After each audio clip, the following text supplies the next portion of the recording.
Hello there. Welcome back to the Communication 24/7 podcast, where we communicate about how we communicate. I'm your host, Jennifer Furlong. I am super honored to introduce to you today's guest because he is a networking expert. As a matter of fact, he has been recognized as an expert by NPR, PCMA, Harvard Business Review, Forbes, and Inc. These are heavy hitters, y'all. Okay, so this is no joke.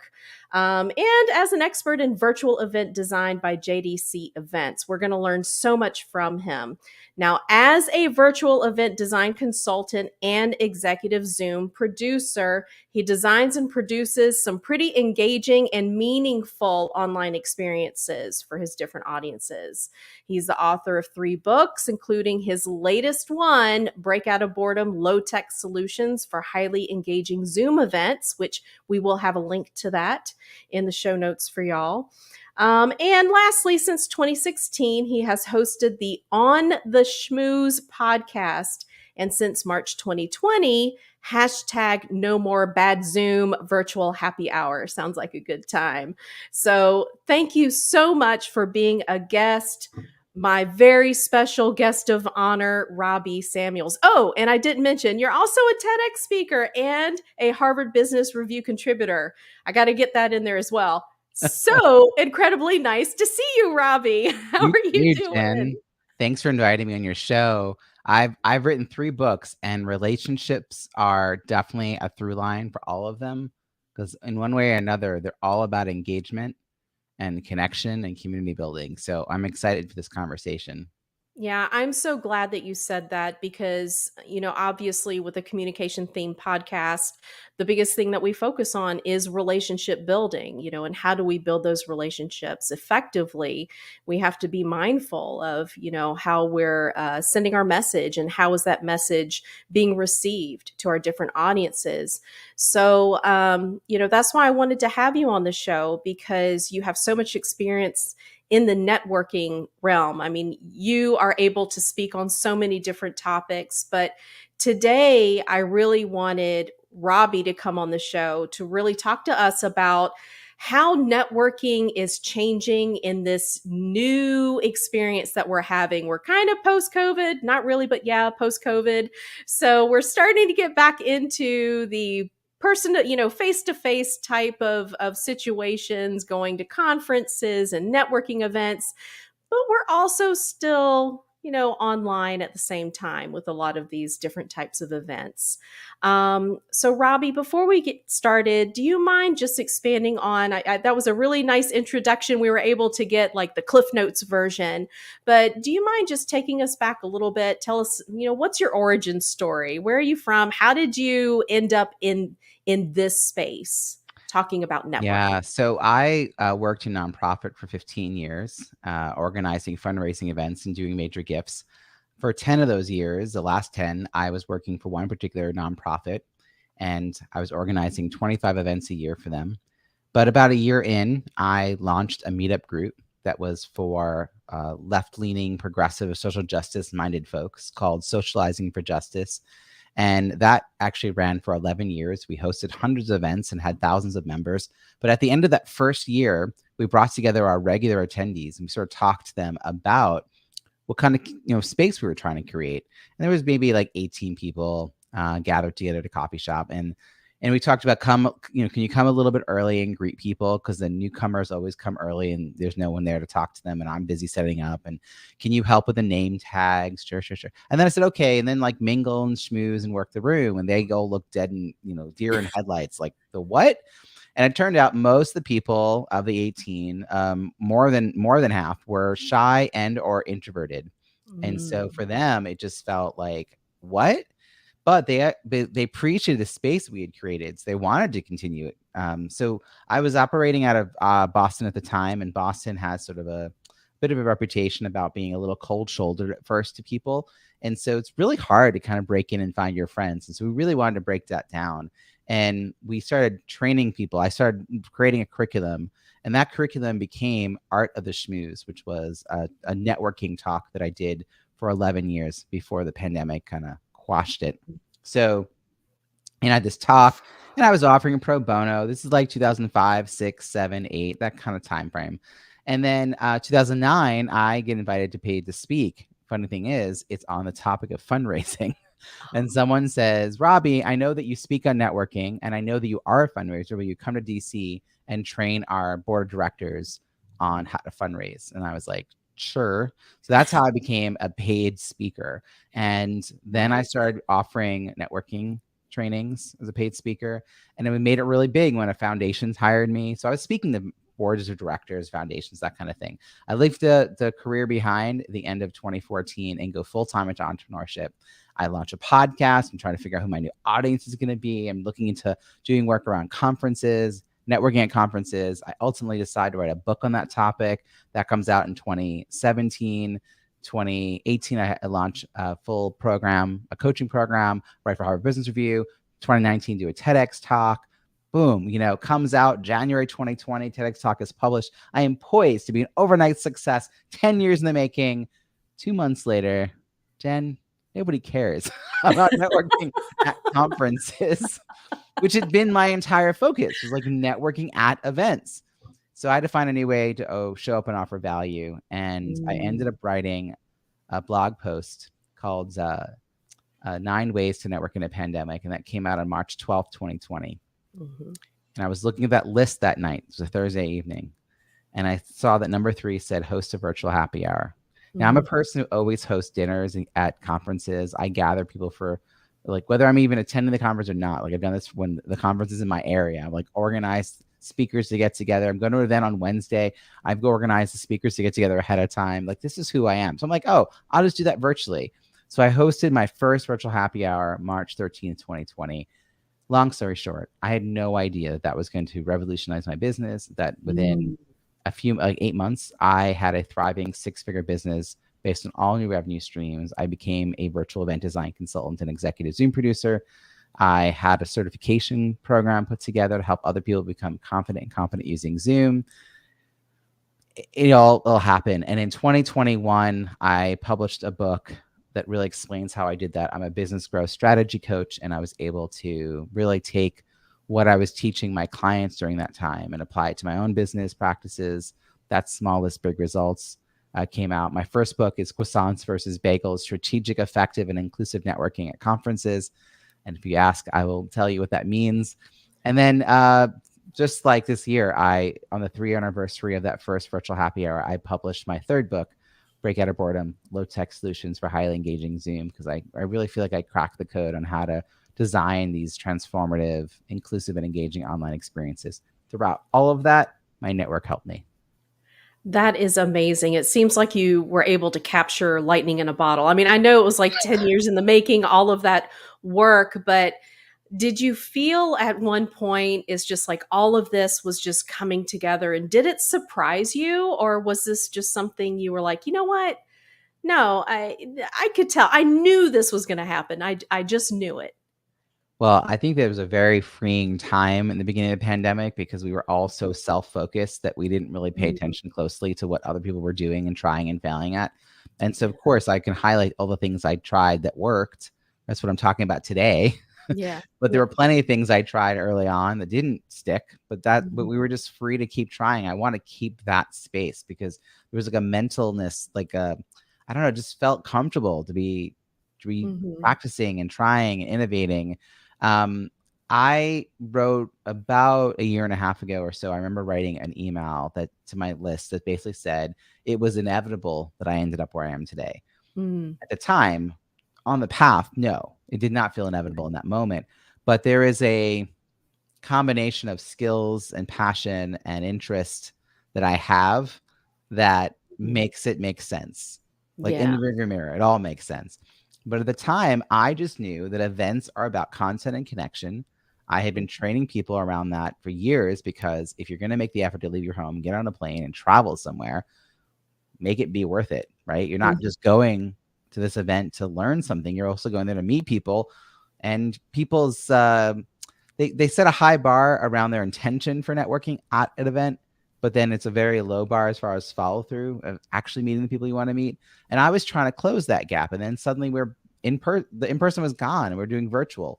At that time, virtual meant 45 minutes of death by PowerPoint followed by ineffectual Oh, Q&A and no one moderating chat. So I knew we needed to find a way to create community and connection, collaboration. All that had to happen online. And now I've done that. Like, that's what I get hired to do. And it's incredible, but I could not have envisioned that. Like March 2020, April 2020, like I was really confused about what could happen. right. Yeah. I'm glad that you had mentioned the persistence that it took. That, I'm sure there were mistakes made. There were a lot of lessons learned in order to get this going in the trajectory that you wanted it to go. And it's, so successful. I view communication in very, very much the same way, and networking very much the same way as well. It's, it's almost like all a grand experience, experiment. So, what may work in one situation, as far as how you're communicating, may not necessarily work as well in a different situation. One thing you had mentioned, everyone has really big intentions when they attend a network event.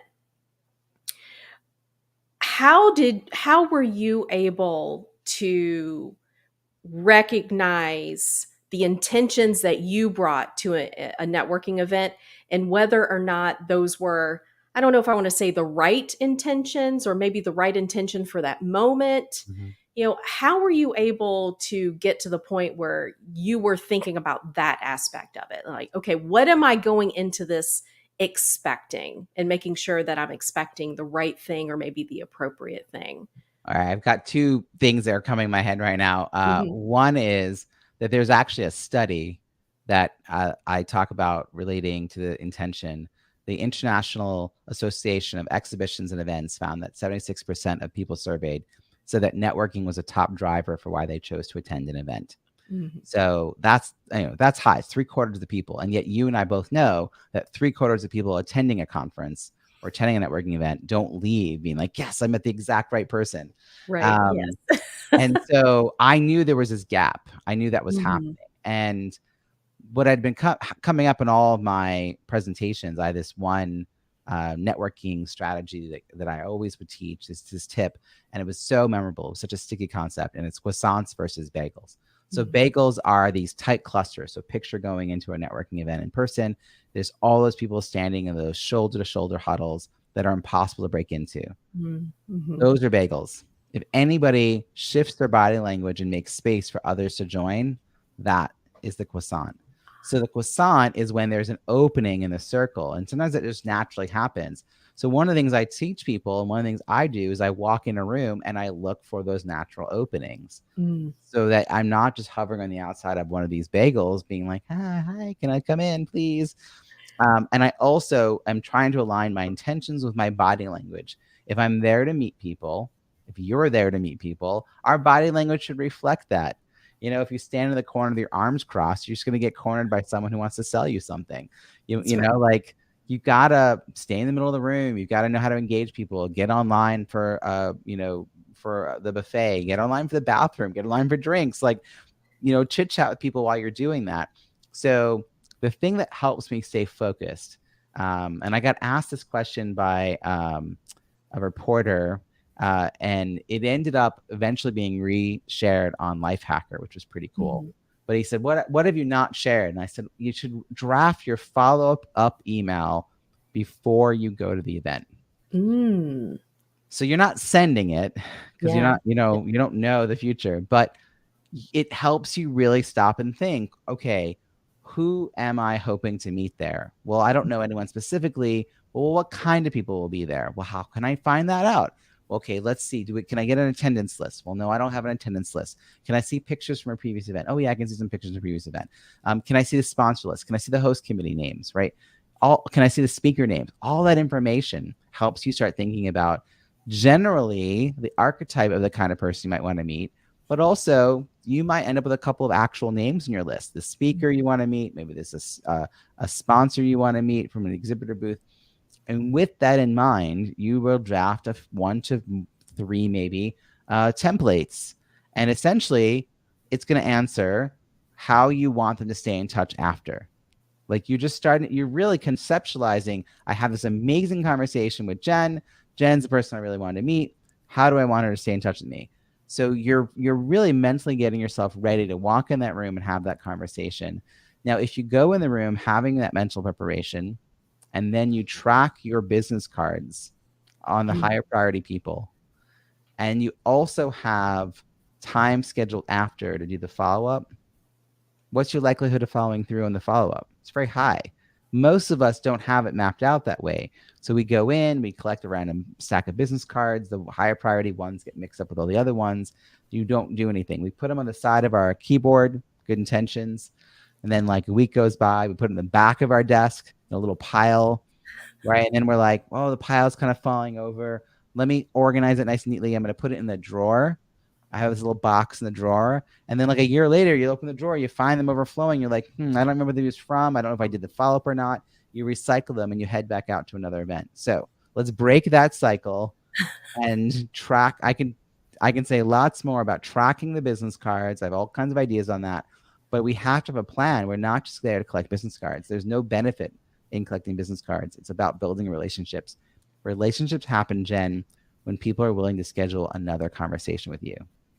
It's not about that first conversation. It's when they're like, yes, let's meet again. I'm laughing because it seems like you have a webcam set up in my office and you can describe my process perfectly after I've worked with people like you. event. Yes. And you gave some valuable advice there, and it all focuses in on the intentionality of networking. Number one, the idea of walking into the room and looking for the croissants versus the bagels, that is brilliant. I absolutely love that analogy, because I know that I'm not alone in that. Walking into an event, and you're right, it can be so intimidating walking into a room, especially if you are walking into a networking event that you know absolutely no one. And so that kind of that just gives you something, to be able to look to. And then you said write the email, draft the email before you go, so that you can think about who is basically your target audience, right? Who is your target? Who are you wanting to focus on meeting? And to figure out what you want to talk about, right? Because you probably Yes. have more than one, thing you could talk about. Knowing the audience, you'll have a primary thing, and you might have, a secondary or tertiary topic. And you can't go up to one person and just, while holding their hand and pumping their hand as a handshake, spew out like 3 minutes of all the things you do. You can't do that, right? You trap people that way, and they look very uncomfortable. So instead, you want to come in with the thing you think would be most intriguing for the people you're talking to. Mm-hmm. You may not even follow up with those second and third things in that moment, but you can in a follow-up email. You can say, oh, you know what else? I didn't mention this, but here's another way we might want to cross paths. Or here's something else I do that you might be interested in. And that's cool. That's just inviting them into another way of having a conversation and relationship with you. And I think too often, like, we don't prep that stuff ahead of time. So we're like, hold people's hands while we're like kind of sputtering our way through an intro. And, we all know we're supposed to have our polished 15-second, 30-second intro and all that. And there's definitely a reason to have that rehearsed. But I also think knowing who the audience is will help you better frame all of that. Absolutely. That's the number one rule of any public speaking. Know your audience, right? Know your target audience, so you know how to present the message in a way that they're going to want to receive it and be able to remember it. Yeah. You want them to remember you at the end of the day. Otherwise, what's the whole point, right? Why are we even getting out there? So you had mentioned the chit chat. Take me through that. There are many of us, when we go to a networking event, we enter the room. Okay, now I'm looking for the croissants, getting my in, or I'm going to go stand in line to get the buffet. There's somebody standing next to me. How do I chit chat? There are so many. We talk every day. This is not a new skill that we're developing. We have conversations. Our brain shuts down as soon as we enter the networking event. And then when we're staying in line, we have no idea, what in the hell am I going to say to this person? So take me through, what are some tips that you have for someone who is just so incredibly uncomfortable in these types of situations? Well, the first thing to remember is that your best friends started out as strangers. Mm-hmm. Okay. So you actually have done this before, Yep. right? You Yep. have done this. You have met people in usually in some sort of common circumstance. You've developed a connection and they are, your friends.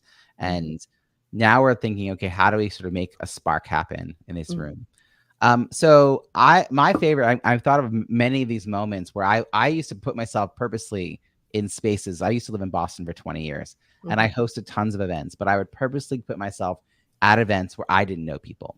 Mm-hmm. I was really interested in the innovation, entrepreneur, like sector, more like not like the speakers, coaches, entrepreneur, but like the Mm-hmm. startup world. But I didn't really know people in that space, but they would do socials all the time. So I'd show up to those kinds of spaces and I would circle the room looking for those openings. If you don't see the opening right away, I would like head up to the bar. And I remember this one time there was 3 special drinks for that night. Someone ordered a drink next to me and I said, "How did you decide? They all look good."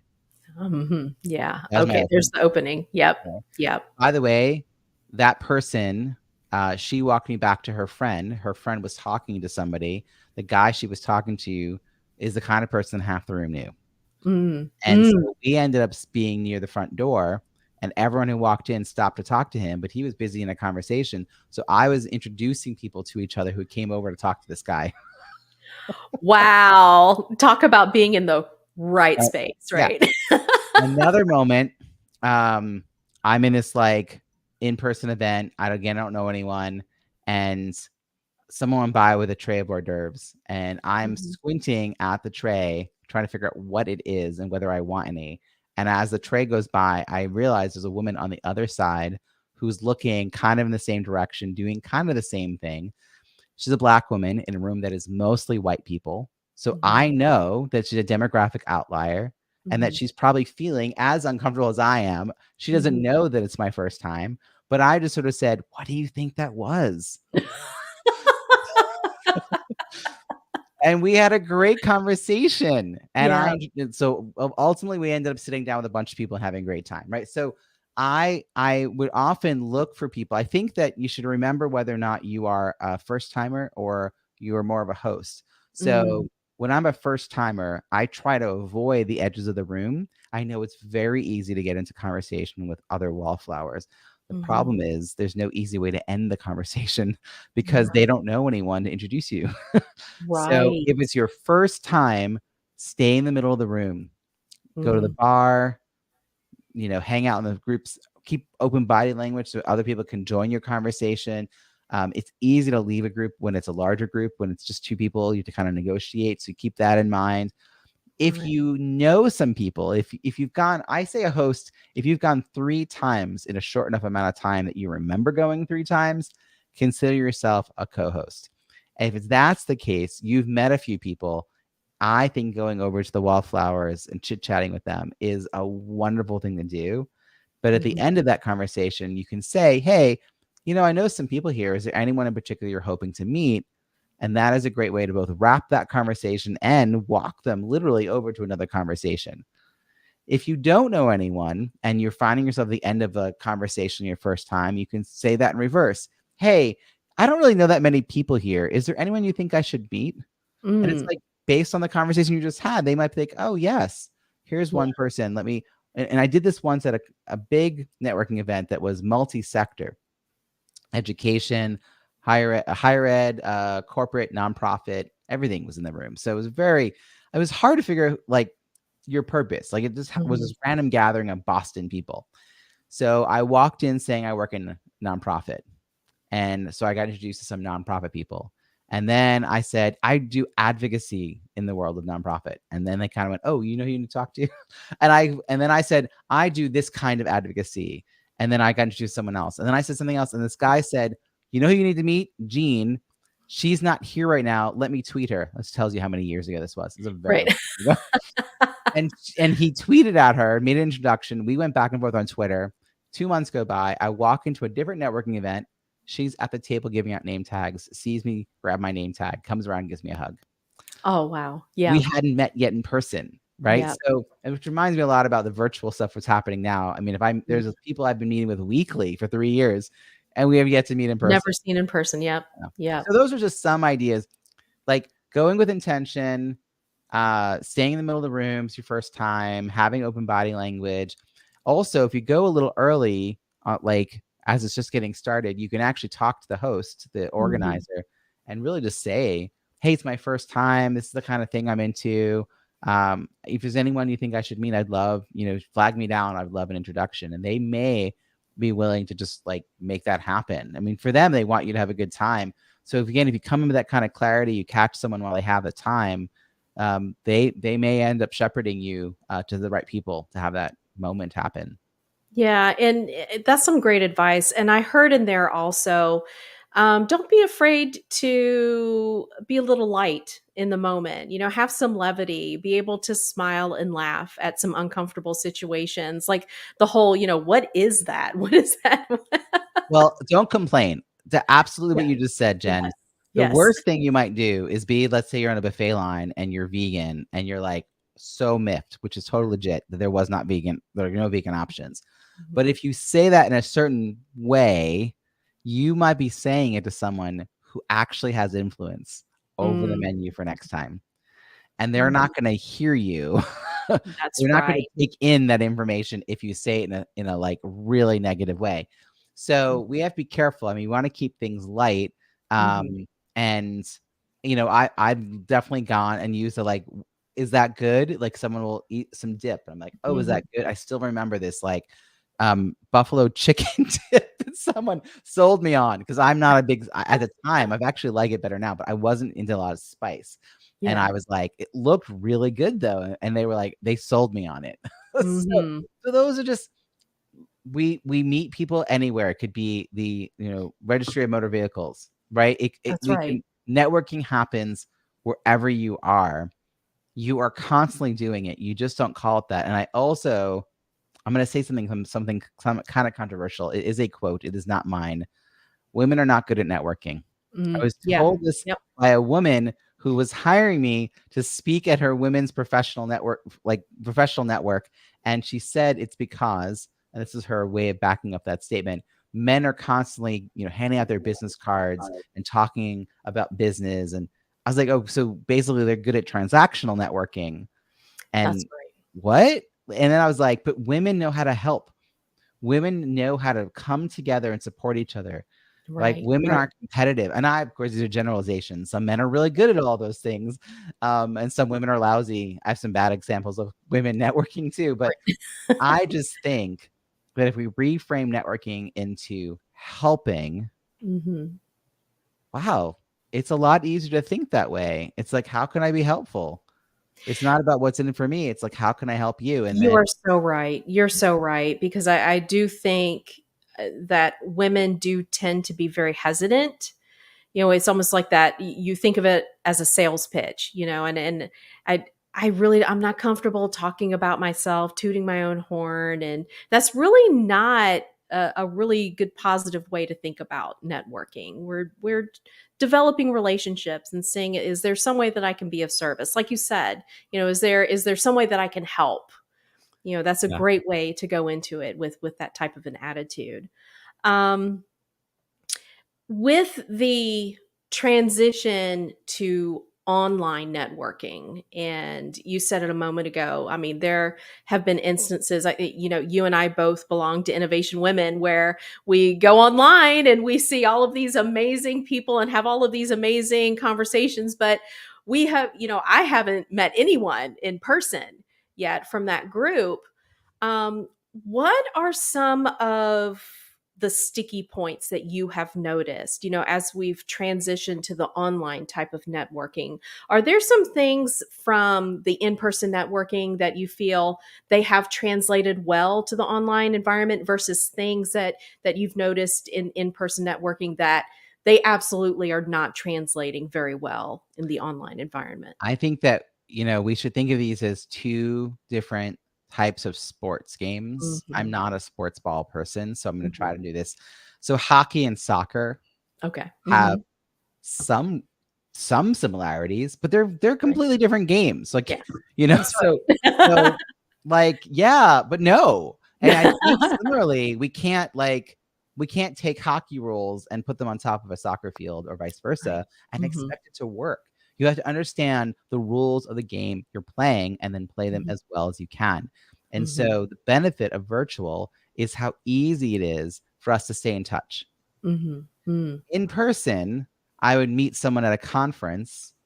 Like, I go to the National Speakers Association Influence Conference every year. I'll meet someone awesome. A year will go by. I won't have talked to them. I'll walk in. I may stumble across them again. Be like, oh, right, Debbie. Oh, yeah. Right. Maybe year 3 we'll finally cross paths and decide to stay in touch. Like, it takes a long time. Now it's like year 1, I meet somebody. I immediately say, you know, we should schedule a catch up in 6 weeks to see how we're doing after the conference. Or, hey, by the way, I host this virtual gathering, or you host a virtual gathering. We should both go to this virtual thing. And we start to cross paths virtually on a regular basis. I've been hosting a weekly event since March 13th, 2020. It was a free event for 2 years, the No More Bad Zoom virtual happy hour. That is now available on the first Friday of the month, nomorebadzoom.com. It's an awesome networking event, particularly for entrepreneurs. And then on the other Fridays, I host what I call the Content and Connection Club. It's a mastermind, $25 a month. That is not a mistake. Half the money goes to charity. And I love it. And part of what I love about it is that the consistency of meeting these people, they have been deep relationships. Right? It doesn't matter where they live in the world. We are meeting regularly. And I think the blend of the two is really great. I'm about to head back to the National Speaker Association conference in July. I'm already picking up connections with people that I haven't talked to maybe in a while. I'm thinking of the people that I've met there over the years. I'm going to try to reconnect with them before the event in some way. It could be a virtual live like this, or it might just be interacting with them on social, so that I'm going to probably host something or many somethings at this conference. I'm going to be reaching out to invite them to things. So it will be a much easier way to pick up the thread. And I think it's exposure. It's ongoing conversations that really develop a friendship, not just a one-time invite and then a year later another connection and a year later another connection. So I think not all virtual programs or virtual networking events are equal, but not all in-person events, networking events are equal. So we could talk about how do you choose the right ones. I happen to really love Innovation Women's weekly speaker friends, which is every Friday morning. And there's a few events that I highly recommend, particularly for entrepreneurs and speakers. But yeah, it's about showing up and being, thoughtful about where you spend your time. Right. Yeah. When we attend these virtual events, a lot of times they'll break us up into these breakout rooms, right? And then not breakout rooms. And you'll have a smaller group of people. I attended a networking event just a few weeks ago where they did this, and we got into these breakout sessions, and there were about 4 or 5 people, and it was timed because, of course, naturally there's only so many minutes that you can do this, and everybody was to introduce themselves. Is there anything that someone can do in that situation to really stand out in the group? I did notice, hopping through several of these breakout sessions, that there still tended to be people who were quiet, even if they had, okay, you've got a minute, to introduce yourself. Then after that minute was up, you could see them close back up, and just clamp back down. What advice do you have for someone who is in a networking event like that and they get into the breakout room? How can they make the most use of that time in there? All right. So I have a few thoughts. One is, before we even get to the breakout room, one of my most favorite things to network online is to be active in chat. Whether you're on a Zoom meeting or you're in even a webinar where you can't see the other participants, if you're active in chat, it helps you stand out. So this is something you cannot do in person, which is my example of different rules. Right. Now, what might you put in there? Sure, you could pitch yourself nonstop. Nope. That's not a good plan, right? That's like throwing business cards at people as just walking around a room, like spraying Right. and praying and hoping things stick. Instead, if a speaker mentions a resource, a website, a podcast, a book, you go and you find that resource online and you Mhm. put the information in chat. Mm. You mentioned a book. Okay. I go to Amazon, I grab the title of the book, I get the author, the name, I get the link, I put it in, right? I do it right away. I do it fast. Yeah. People start to notice. Now, if I Mhm. happen to have a resource of my own to share, sure, I'll share it. But Right. now that's just one of many resources I'm putting in chat. It's not just me loading up chat with resources of my own. I'm not like, buy this, buy this, buy this. That's Mhm. something that anyone can do. Another way to do this is to share your takeaways in chat. Mm. So on Speaker Friends, the Innovation Women, there is one woman who is really consistent about capturing the takeaway from what people are saying on the mic. And Yeah. she puts it in chat as people are speaking. Mhm. That's a great way she stands out. That's just what Yeah. she does. So those are two things you can always do, whether you're in a big group, whether you're in a webinar with thousands of people, or you're in Mhm. a small group of 4 or 5. You can be resource rich by just helping keep track of things that are being said or sharing the resources. I think people hosting events, virtual events, could do a better job. I literally just wrote an entire book about Yeah. how we could do a better job with Zoom. And I wrote 10,000 words on breakout rooms out of 64,000 words in the whole book. So it is the first section that I started writing. And Mhm. breakoutofboredom.com has a ton of resources where you can get free content to help you think about how to do this. But I think if they give you a specific question as you head into the room, not just introduce yourself, but a specific question, like if you had free time, how would you spend it? Right? Mhm. Mhm. Or if you had free time, what would you want to learn? Right? Right. That kind of question. Um, Share a personal and a professional win. Mhm. These are all very simple icebreaker questions. And if you put 4 or 5 people in a room for 10 minutes and you tell everyone you're going to have 2 minutes apiece, and there's a countdown clock telling you how much time is left, and alphabetically go by first name in alpha order. And like you just give them all those instructions. And then you say, by the way, let me answer this for myself before we open the rooms. My wins are, or Mhm. if I had free time, I would want to learn. Now their brains are engaged. They heard your answer, which makes them start thinking about their own answer. They know whether or not they're more likely to go first or towards the end of this list. They're just ready to go. Too often when we get into a breakout room, we're all like, What are we supposed to do? I can't remember the question. I'm staring around. Everyone's muted. No one wants to unmute. So, putting before you open the breakout room is put the prompt or the question in the main room chat. So it comes Mhm. over to the breakout rooms. They can open up chat to review.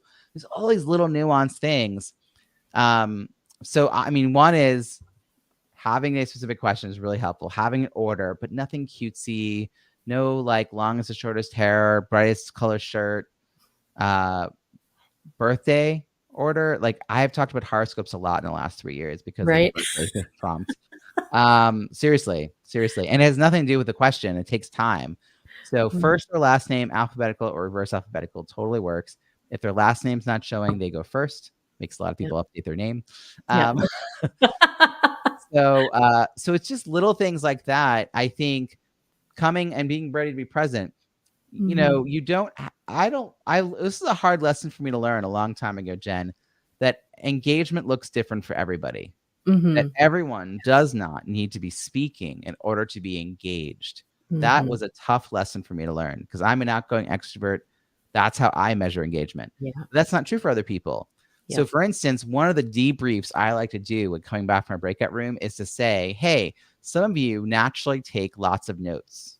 Mhm. If you're a person who often just you have like pages of notes from this conversation you just had for 10 minutes, will you please use the raise hand feature and share with us your top 2 takeaways? Yeah. Because Yeah. most likely they were not actively having communication on the mic, but That's right. their engagement was still there. And I want to honor that. And we'll get some great insights from those folks who are paying attention in that particular way. So it's just, I think there's a lots of ways we can design virtual. The Mhm. benefit of virtual against in person for this moment is that you didn't have to find this group of 4 or 5. In person, you've got to go up to people and see whether they're going to let you in. That's right. You've got all that barrier you got to get past. But in the virtual world, magically, you just get put into a room even when it's poorly designed, at least you haven't had to go find these 4 or 5 people, and Yeah. you make the most of it in that moment. Yeah. And making use of the chat. I think that is such valuable advice for people who may be uncomfortable. Like you said, engagement comes in all forms. So if you're the type of person, maybe in the larger room, I don't have a whole lot to say, but if I'm capturing some of the talking points or like you do, just looking up some things and being of service, just adding that stuff in the chat room, what a fantastic way, to get through that. That's wonderful. And I'm glad you said that there are different ways to engage. I think that takes a lot of pressure. I think people end up putting too much pressure on themselves sometimes that I'm going to go to this networking event, whether it's online or in person, and I have to meet as many people as possible. And no, I mean, even if you go in, there's one person I want to meet. If there's just one person that I want to meet, you've been successful, I think. My goal that I tell, because I work with lots of introverts and or Mhm. just shyer people, and they're different scales, right? Like Mhm. my wife's a shy extrovert. I Mhm. dated someone who was an outgoing introvert. So Mhm. it's a different scales. But Mhm. I think that if you're going to leave your house, make sure the time is well spent. If you're going to go to Yes. an in-person event in particular, and if you're really clear on what your goals are, your goal is to meet 3 people, or maybe Mhm. 3 kinds of people, or 3 people wearing a yellow shirt, Yeah. right? Yeah. Yeah. Here's the thing: you get to leave. That's right. You don't have to stay. Like, I stay to the end and stack chairs. I've stacked Mission every kind of accomplished. chair. You don't have to stay. You could literally spend an hour of like a 3-hour event, meet the people you Mhm. came to meet, and head home. So That's right. it's about being really clear with your metrics. Now, I want to say that not all in person are equal. We talked about that, but Mhm. virtually there's a lot of variation. So I've mentioned Innovation Women a few times. I hope you put a Mhm. link in to them. Oh, absolutely. Um, uh, my event, nomoorebadzoom.com, I think is a great option. Mhm. There's another one I go to called Generous Entrepreneurs in Media. Mm. .com, Mhm. GEM for Mhm. short, Generous Entrepreneurs and Media. It's basically podcast hosts and would-be guests, which is pretty cool. So Nice. that's another one that I really like. I'm trying to think, Mhm. like, there's a few that I really have made an effort to continue to go to. And Mhm. one of the things that have happened is that they've been willing to take feedback from me about how they Mhm. run their events. Yeah. Yeah. Because it's like, for me, it's like getting in the back of a cab. I know exactly where I want to go. I just don't have a car. And I Mhm. know which direction, and then the cabbie goes a different way. And I'm like, what are you doing? Right. So like, I want to make sure that the people I'm entrusting, my driver, are doing a good Mhm. job. And I will go back and I will talk up all the events that are out there that are really good. But you've got to figure out who your groups are and what you're going for and who you want to meet. Because I've gone to some networking events that have just had a lot of people that weren't quite the right people, whether it's in person or Right. virtual. It's like, is this helping me? Mhm. And I think sometimes you got to go 3 times to figure it out. Like, Yeah. truthfully, you need a little bit of time, but if it's Mhm. not, it's okay. Yeah. And that's my other tip I'll just say, is where I know we kind of have to wrap, but if Yeah. you go 3 times in a short enough amount of time that people will remember you, Mhm. it's the same energy as going 3 times over an entire year. Yeah. But Yeah. if you then skip the 4th time, people are going to remember you when you come back on the 5th time. Yeah. And they're probably going to be mentioning you in your absence on the 6th time. Mm. Mm. But if you Okay. go back 3 times over 12 months, every time you show up, you're a new person. That's right.